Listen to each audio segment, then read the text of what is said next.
তোমাদেরকে আমার একটা মজার এক্সপিরিয়েন্সের কথা বলি। আমার মনে আছে আমি যখন বুয়েটের পরীক্ষা দিচ্ছিলাম, একটা 10 মার্কের অঙ্ক এমন আসছিল যেটা দেখার পরে আমি অবাক হয়ে গেছিলাম, খুবই অবাক হয়ে গেছিলাম।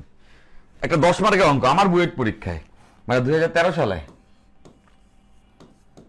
2013 সালে আমি যখন বুয়েটের রিটেন পরীক্ষা দিচ্ছি, হঠাৎ করে দেখি একটা অঙ্ক এরকম আসছে যে একটা ধারকের ধারকত্ব 5 মাইক্রোফ্যারাডে এবং এইটার বিভব পার্থক্য 10 ভোল্ট। আমাদের কাছে কোশ্চেনই জানতে চাইছে সঞ্চিত শক্তি কত। আমি এই কোশ্চেনটা দেখে 3টা মিনিট ভাবছি যে আসলেই কি তাই, এত সোজা, এত সোজা কেমনে হয়। দেখো সি এবং বি দিয়ে দিছে, সঞ্চিত শক্তি ডাব্লিউ বের করতে হবে। কোন সূত্র নিব? Half C B square. এই যে হাফ সি বি স্কোয়ার, তো সি এর ভ্যালু বলা আছে, সি এর ভ্যালু হচ্ছে 5 মাইক্রোফ্যারাডে, মাইক্রো দ্যাটস ওয়াই 10⁻⁻6, আর হচ্ছে ভি এর ভ্যালু বলা আছে 10, 10 এর স্কোয়ার। That's it. এইটা একটা বুয়েটের 10 নম্বরের অঙ্ক ছিল।